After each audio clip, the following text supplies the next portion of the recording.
Gilas Pilipinas mga bro, kasama pala dapat sa Olympics at Barangay Ginebra papalag sa Taipei kahit walang import. So hindi talaga maitatanggi mga bro na isa itong Barangay Ginebra sa mga systematic na team dahil kay Coach Tim Con. Mas nakilala pa nga itong si Coach Tim Con dahil sa historic win noong FIBA o QT. Kaya bago nga magsimula ang PBA ngayong August mga bro, magkakaroon nga ng out of town tune-up game itong Barangay Ginebra sa Macau laban sa team na Taipei Kings.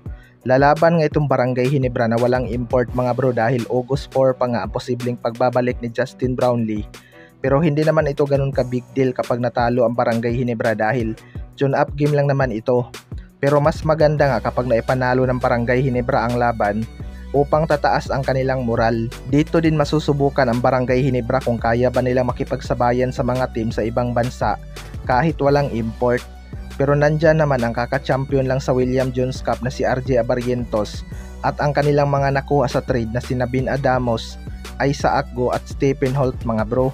Siguradong hindi pa kompleto ang magiging lineup ng Barangay Ginebra dahil injured pa nga itong iba nilang key player na sina Scotty Thompson at Jimmy Malonzo. Hindi na rin siguro isusugal ni Coach Tim Con si Scotty Thompson sa tune-up game mga bro upang magtuloy-tuloy ang kanyang recovery at makapaglaro sa Governors Cup. Kaya abangan na lang natin kung kaya ba ng Barangay Ginebra.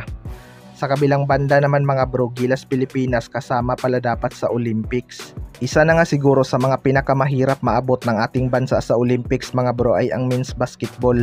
Kahit ito ang pinakamamahal natin na sport sa ating bansa, suntok pa rin talaga sa buwan na makapasok tayo kapag usapang Olympics na dahil bago nga makapasok lalaban muna tayo sa mga mas malalakas na bansa at di hamak na mas gifted sa height at talent. Pero dahil sa pag-take over ni Coach Tim Con sa Gilas Pilipinas, kasama si Justin Brownlee at iba pa nating manlalaro, kamuntika na nga tayong makapasok ng Olympics matapos nating talunin ang number 6 sa world ranking na Latvia at ilaglag naman ang Georgia para makapasok tayo sa semifinals. Kung hindi lang talaga nangyari na ma-injured itong si Kai Sotto. Alam naman natin kung gaano kalaking impact si Kai Sotto sa depensa mga bro. Abot kamay na sana natin ang Olympics ngayong taon kung hindi lang tinamaan sa ribs itong si Kai Sotto. May mga nagsasabi nga mga bro na kasama pala dapat ang Gilas Pilipinas kung hindi lang tayo natalo sa Brazil dahil alam na nga ni Coach Tim Con ang kahinaan ng Latvia kung nagkaroon man ng rematch. Gusto din daw sana ng Team USA makalaban ang Gilas Pilipinas kung nagkataon na nakapasok tayo ng Olympics.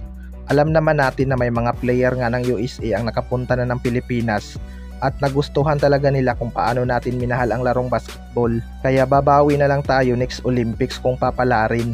Kayo mga bro, ano masasabi nyo tungkol dito?